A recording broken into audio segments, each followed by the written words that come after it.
नमस्कार दोस्तों, I hope कि आप सब बहुत अच्छे होंगे। G20 के तुरंत बाद ही फिर एक बार चाइना ने इंडियन ओशन पर नौटंकी करने आ रहे हैं। वो कैसे? वो फिर से एक बार स्पाई जहाज को यहाँ पर श्रीलंका में उतारेगा और यहाँ के जासूसी करके ले जाएगा। और ये कह रहे हैं कि चाइनीज, और इसका इंडिया ने बहुत ही कड़ा इसका क्रिया दिया। लेकिन चाइनीज का कहना है कि ये है कि हम यहाँ पर जासूसी वगैरह नहीं कर रहे हैं भाई, हम रिसर्च करने आ रहे हैं। भाई सबको पता है कि इंडिया तुम्हारा एक अच्छा राइवलरी है, और इस हालात में तुम्हें यदि इंडिया को काउंटर करना है तो उनको किसी तरह से रोकना है और उनके डेटा को लीक करना है, या डेटा को एनालाइज करके जो उसके अकॉर्डिंगली हमें और बेहतर करने की कोशिश करना है। इस प्रकार के तुम्हारा सोच है, हमें पता है। तो इस प्रकार से चाइना जो हरकतें करते रहता है, तो फिर एक बार इन्होंने अनुमति मांगा है श्रीलंका को, हमारे जहाज को इस सितंबर के अंतिम तक हम लाएंगे और कुछ दिन वहां रुकेंगे और सर्च करके चले जाएंगे। भाई तुम्हें यहीं पर सर्च करने की क्या जरूरत है? तुम्हारे लिए पैसिफिक ओशन भी है, अटलांटिक ओशन है, तुम इंडियन ओशन में क्यों कर रहे हो भाई? ये चाइना का तो चाल है भाई, अलग ही उसका दिमाग है। बट यहाँ पर क्या हो रहा है दोस्तों कि चाइना जो है इंडियन ओशन में अपना प्रभाव जमाना चाहता है, और इवन जो श्रीलंका के जितने वहाँ पर एक हम्बनटोटा पोर्ट है उसको भी 99 साल के लीज पर लिया है। तो चाइना के ये हरकतें चलते रहता है। लेकिन क्या इंडिया इसको काउंटर कर सकता है? देखो, इंडिया के पास इस प्रकार के कोई स्पाई जहाज है, जासूसी वाला कोई जहाज है? बिल्कुल एक जहाज है यार, उसका नाम INS ध्रुवा है, बट एक ही जहाज है।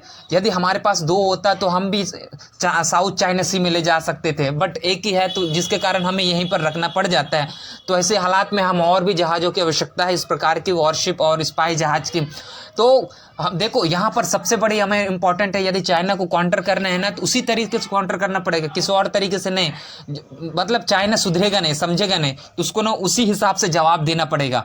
तो हमें भी वहाँ ले जाना है साउथ चाइना सी में। और हमारे लिए कौन सी कंट्रीज महत्वपूर्ण है? जैसे श्रीलंका जो है चाइना के लिए इंपॉर्टेंट हो गया, क्योंकि श्रीलंका इंडिया के बहुत करीब है। तो यहाँ पर साउथ चाइना सी में देखें तो फिलीपींस तो बहुत दूर है चाइना से, और साउथ कोरिया की बात करें उसका रिलेशन इंडिया के साथ भी अच्छा है, और जापान के साथ भी हमारा और इंडिया का अच्छा है, बट थोड़ा दूर पड़ जाता है।